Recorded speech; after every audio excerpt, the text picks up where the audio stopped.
We're done?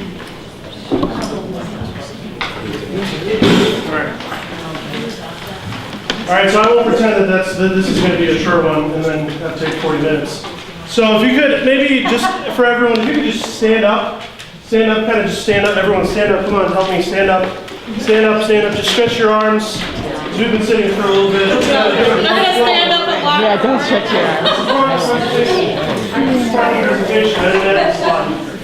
Stretch. Okay. All right, good. All right. Can we sit now? Yeah, go ahead. If you like, go ahead. If you want to say it, feel free.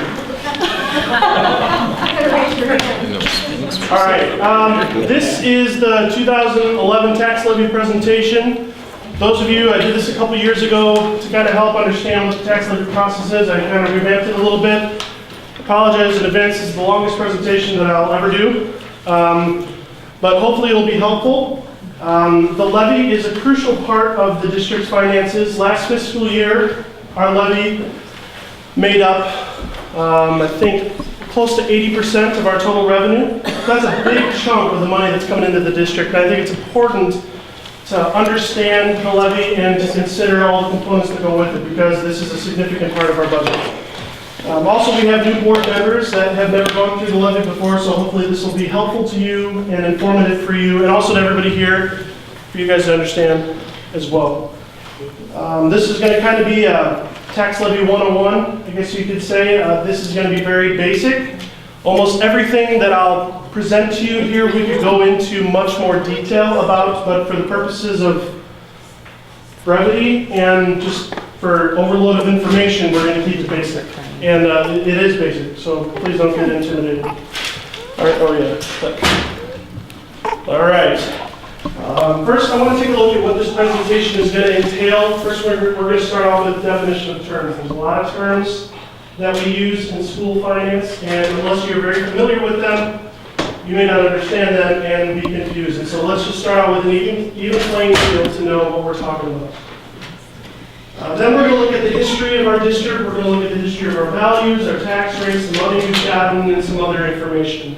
After that, we're going to look at the actual levy process, what it means, what it looks like, literally what happens. We're going to consider some known and unknown conditions that the district is facing right now. We'll get into that, and then we're going to look at the actual tentative levy that you guys have in your package, but you also have the PowerPoint presentation.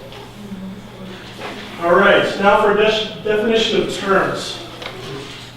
When we use the word levy, that means it's the amount of property tax revenue that the district is requesting.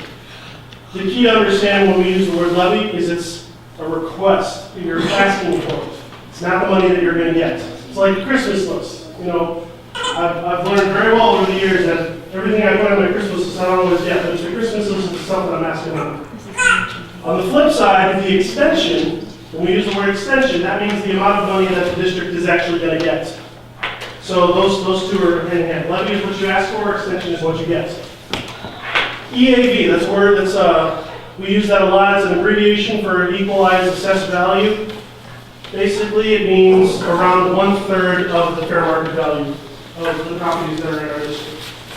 There's a little bit more goes into that, but that's good enough for our purposes.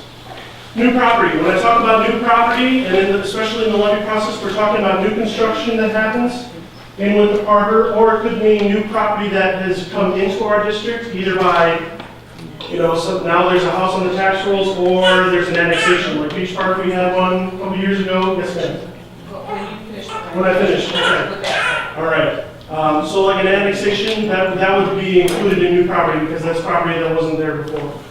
Just that the new property is within the school district boundaries and not within the park. Everything is always within the school district boundaries. Whenever we're talking in this situation, we only care about school district boundaries west of Louisville. I think is at the border. I mean, we'd like to, but it's not ours.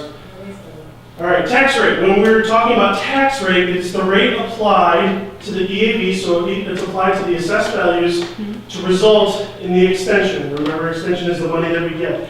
So it's the rate that's needed to apply to the EAV to get the money that we're supposed to get. So really it's a formula. So the tax rate equals, and this is the literal formula that's used, our extension divided by the values, and you'll get the tax rate. So the tax rate is nothing more than a calculation at the end of the formula.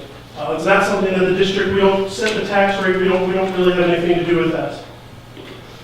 All right, CPI, that's another abbreviation. It stands for Consumer Price Index.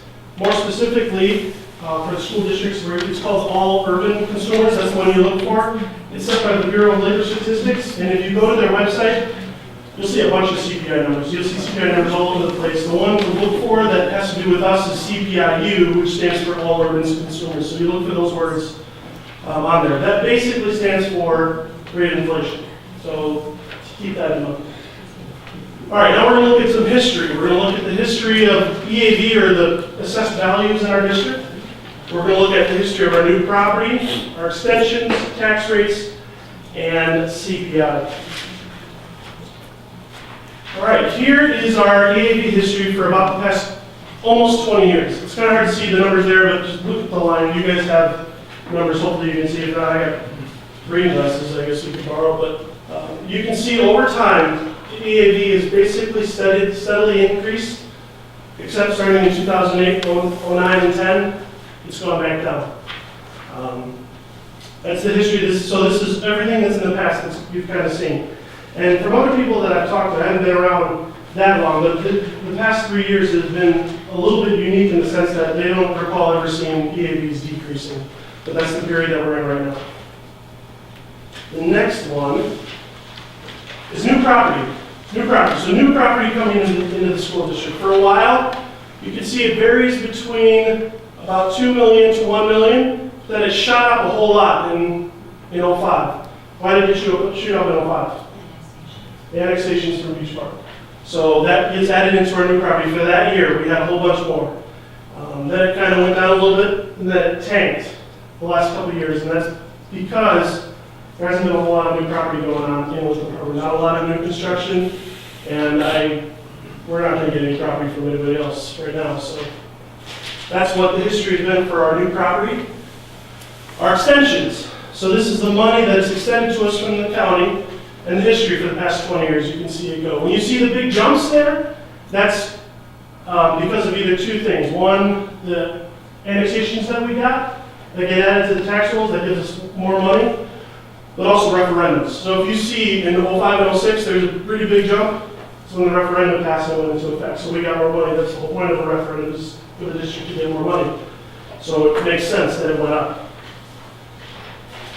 Then we're going to look at our tax rate history. So the total tax rate for Winthrop Park School District. So this isn't the tax rate that you'll see on your bill. This is the thing that you'll see on your bill that says Winthrop Park School District.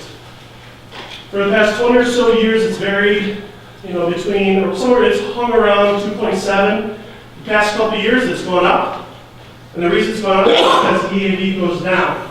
If you remember, I said the tax rate is just the formula of the extension we're going to get divided by the values. And that means if the values go down, tax rate goes up. It's just a formula. Likewise, if the EAVs go up, tax rate will go down. It's just simple equation, simple math. CPI history. It's kind of all over the place. Remember, this is the rate of inflation. So rate of inflation can change every year. It fluctuates, kind of reminds you of the stock market a little bit. It goes up, but you can see for the past 20 years, there's a pretty even spread around 2.5.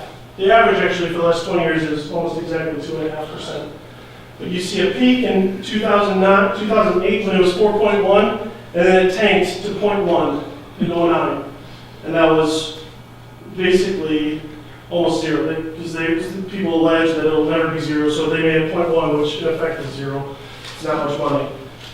Now it's at 1.5 that we're going to use for our levy, so that's just so you can see the history of that. All right, now let's look at the levy process. The levy process actually starts with the budget. So the board approves the budget by September 30th. That's what state law says. We have to do that. There's a reference there if you really want to look it up in the code. Feel free. I do. We passed ours in August just to give us some extra wiggle room. Then what happens is the board approves and files the levy by the last Tuesday in December. And those are the references. And the levy has to be filed every year. If you don't file it, it's not that they won't give you more money than what you got last year. You'll get the same amount. You won't get any money. So you have to do the levy. If you don't, you're going to lose 80% of the revenues. And we thought it was bad when we lost 14% of our revenues from the state. Just lose 80% and see how bad it gets. Then what happens is between March and April, the county assessors will finalize the values, and the county clerk will finalize the extensions that we get. They'll let us know. And then May and June, the county treasurer will send out the tax bills, and we'll start getting some money in. So that's basically a brief overview of what the levy process is. All right, a levy year guide. What I wanted to do was show you how the years align with stuff, because there's a lot of years and it can be confusing when stuff happens for what. So right now, the bolded and underlined, we're doing the 2011 levy, which happens is the year that we're in. The CPI number we're using is for 2010, and the fiscal years we're going to get it in are the next two, so it kind of goes up like that. So we're going to get it this fiscal year, which is 2012, we're in fiscal year 12, and we're going to get some in fiscal year 13. So when you see that and think, oh, say somebody said, what about your 2009 levy? You can think, oh yeah, that's the levy that we used the CPI for 2008 when we got it in fiscal year 10 and 11. So you can keep that kind of in your head if you ever have discussions about that. All right, now we're going to look at known and unknown conditions in our district. Some of the unknown conditions are EAV and new property. And we'll get into these a little more specific. The known conditions we know of are CPI, because it was decided in 2010, so that's over with now, so we know what CPI is. Other conditions that we know are PTEL and truth and taxation. Those are two laws that we have to consider when we're doing our levy, but we'll look at each of these. All right, our EAV. Unknown EAV. All right, so we can see the last couple of years. In 2008, EAV was 166 million. In 2009, EAV was closer to 164 million, which is down 1.4%. In the 2010, EAV was at 154 million, which is down another 5.6%. But we don't yet know what the 2011 EAV is. If you recall from the earlier slide about the levy process, when did the EAVs get finalized? March and April. Well, we have to file our levy by December, state law.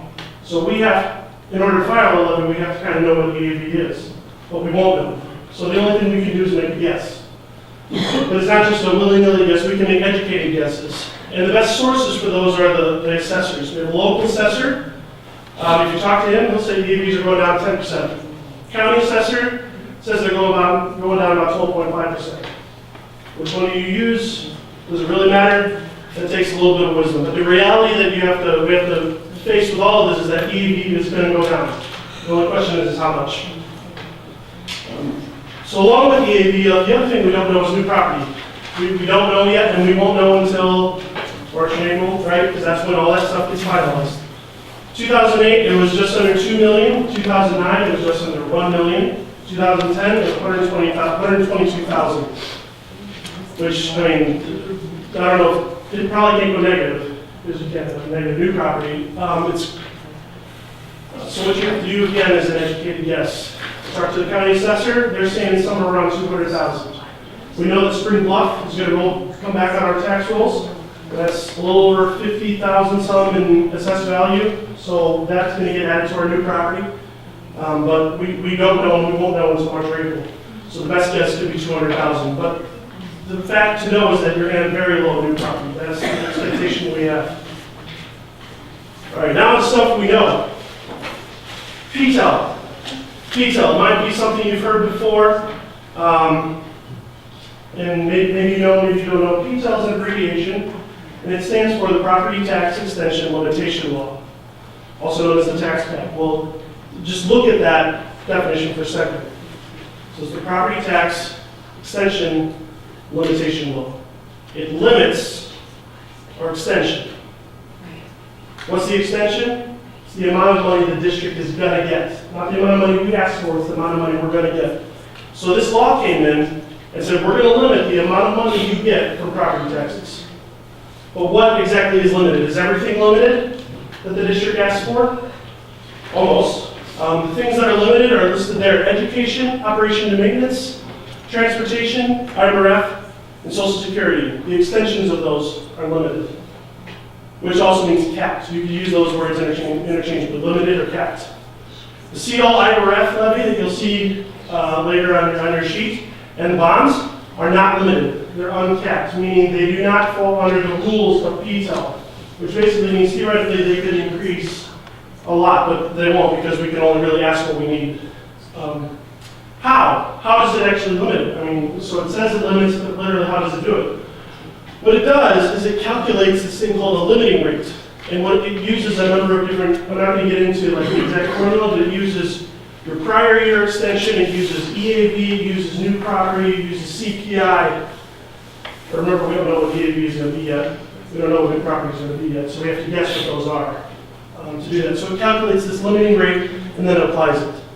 So in a nutshell, for you to think about it conceptually, it limits our capped extensions, so the amount of money we're going to get, basically so that we can't increase it by more than what the rate of inflation is. That's what CPI is supposed to be, and that's what PTEL does. So let me give you an example of PTEL. This is very, very basic. So this is not exactly how it happens, but this will give you a general idea.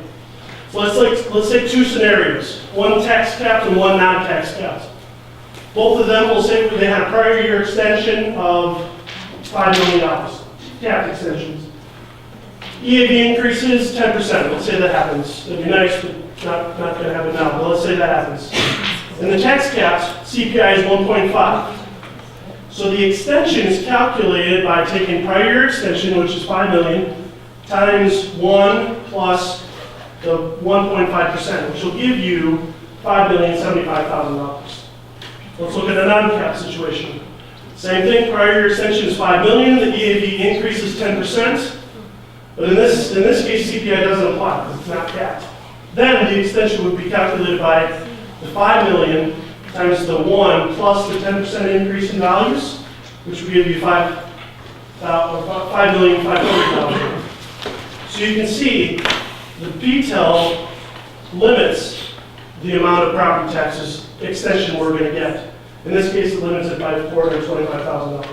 So that's an idea. And to show you, so that was just a basic theoretical example, to show you our district.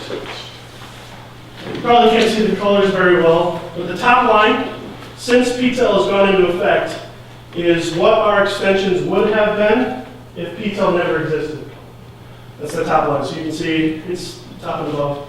The bottom line is what our extensions have been because PTEL has existed. And all the space in between there, that represents a little more than $10 million that over the life of PTEL, what it has reduced our extensions by. So it's reduced our extensions by $10 million over the last, since 1991, and which lowers what the taxpayers pay. So, and that's happened since 91. So that's PTEL. Truth in taxation, that's another law we have to consider. This one's a little more simple. There's the reference again for the code if you want to look for it. That's the revenue part of the code. It says basically if the aggregate levy that you're levying is more than 5% basically of what you got last year, so your aggregate extension, remember levy is what you asked for, extension is what you got. So if what you're asking for is more than what you got last year by more than 5%, truth in taxation applies. But aggregate, so what does that mean? According to the law, aggregate means the total of all the levies and extensions except bonds. Bonds are not included. So when you say aggregate levy, you don't include bonds. Now, if you had a keen, odd brain and you're still being able to think at this time of night, you notice that CL IRF is not on that list. And that's true. Because when you consider truth in taxation applies, you have to include CL IRF. So PTEL doesn't include CL IRF, truth in taxation does. So, let's look at the actual levy. This is some information that I want you to keep in mind when we're doing the tax levy. First, the district will not, underline it, we will not be extended any amount beyond the cap which is basically 1.5, keep in your head. It gets a little more complicated, but basically 1.5. We will not be extended any more than a 1.5% increase, no matter what you ask for, except if you ask for less. Let's say you ask for 1,000% increase, say you ask for $10 billion, you'll agree $10 billion. They don't care, they're only going to give you 1.5% more. And what we're doing is we're guessing higher than the 1.5 we know we're going to get, because we don't know what EAV is yet. We have an idea of what EAV probably will be, but we really don't know what it will be yet. Something could happen between now and March and April and significantly change it, and the district could lose money. Because if you guess too low, you're never going to get more than what you asked for. You'll always get less than what you asked for. If you guess too low, you lose that money forever. Because remember, all your extension for next year is based on what you got last year. So that's something to keep in mind. And because of compounding, you lose that forever. And that's the quickest way for a business manager or superintendent or anybody to lose their job, is to lose money like that forever. So for the purposes of our guessing and our estimations, we're using an EAV decrease of 12.5%, and that new property is $200,000. We have wiggle room in there because of change. Say EAV goes down 15%, say it goes down 20%, say it goes down 10%. We have to build that in to make sure if anything like that happens. So now we get to what our levy actually is. So you can see it's separated by the different funds and levies. There's education, O&M, which is operations and maintenance, transportation, IRF, Social Security. Those are our capped levies. You can kind of see easier, maybe a little easier, what the capped levies are. And then the uncapped levies are CO, IRF, and bonds.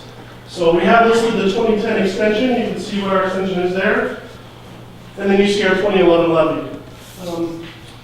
What I want to do now is kind of go through each line and explain it, because this is the really important part. But we're going to start with O&M. You can see O&M, last year we were extended almost $480,000. Our levy, we're levying $450,000. So we're levying less. Why are we levying less? It's because as the years go on, we get more accurate in our projections and we understand more what the O&M fund needs. The O&M fund doesn't need more than $450,000. We will send that money into the education fund. Similarly with the transportation fund. Last year we got almost $200,000. We're lowering it by another $50,000, because we lowered it even before $50,000. We're lowering it again to $150,000. We're doing that for a couple reasons. One, we know we don't do regular transportation anymore. So we don't need quite as much money in transportation as we used to. However, if you remember how much regular transportation costs, you remember? $140,000? We only got down by $50,000. So we're not taking it all the way, because we still have to consider that we're transporting special education, which is very expensive. And also, if the board at some point in the future decided to bring back transportation, we don't want to have such huge swings in the levies. That doesn't look very good on auditors and people that invest in our bonds.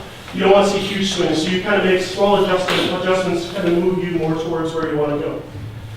Similarly, IRF and Social Security, we don't levy much in there, and that's only because we have a lot of money sitting in the fund balance that we didn't really need to levy much. We just have to levy a little bit. That'll change next year. It'll have to go up a lot, but for right now, there's enough money in there already that we can use to pay for what it needs to pay for.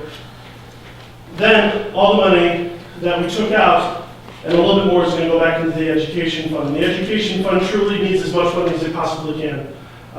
We got cut $1 million from the state, and that's a whole lot of money for us to lose as a district. And the only way that the district has any power to make it up is through your tax levy. And moving more money out of O&M, out of transportation, out of IRF, Social Security, into the ed fund. So also with our levy, if you notice down there it says $6,085 for CL IRF. CL tells us what the levy is. And for the last couple of years they've asked us to levy $11,000, $12,000, $13,000. Well, for whatever reason they're only asked us to levy $6,000, so that's all we're going to levy. And that's all we need to levy for. Bonds, it says do not levy. That's simply because we don't levy for bonds. County clerk takes care of all that for us. We don't do anything because When the bonds were passed, bond for the referendums were passed years ago, there's a schedule that's created of how we're going to pay it off, and the county clerk keeps track of that schedule, and they take care of it for us. So we don't actually levy for bonds. It's not even on the certificate if you look at it. So what are we looking at? If you're adding everything together under our cap levies to consider PTEL, right, we're looking at a 6.71 increase in our levy that we're requesting. Now remember what I said in the slide before, we're not going to get more than 1.5. So we're asking for 6.71, we're not going to get more than 1.5. The reason we ask for more is because we don't know what the EAV is going to be, we don't know what new property is, and this gives us wiggle room in case we miss something or they reported a number wrong. Because again, they'll never give you more than what you ask for, they'll always give you less. However, truth in taxation, you have to consider truth in taxation. We add in CLI reference consideration, so we're asking for 6.55% higher. Now that's over 5%, so that means truth in taxation takes effect, and we have to publish a notice in the paper saying we're asking for this, and we have to have a hearing. So if the board approves the tentative levy, there has to be a notice published in the paper, and that would be our next steps. Publish a notice of the levy hearing. The next board meeting, we would have the levy hearing, which is December 19th, where there's an action item to change the December board meeting because it wasn't enough days. We have to have a certain number of days in between the two meetings. Then the final levy adoption would be in December. And remember, we have to have this adopted and filed by the last Tuesday in December. So that gives us enough time to be able to do that. And then we wait until March and April when they send us what our final EAVs are, and they'll send us what our final extensions are, and we can play with numbers a little bit, and we finalize everything, and then we'll get the money in May and June. So that is that part. Those are the next steps. Additional resources. If you're so inclined and you want to know more about the tax levy, there's so much more than what I showed you here. Go to any of these resources to learn more about it. There's a lot of information there. I use these resources all the time, and I highly recommend them to anyone. So that's the presentation, and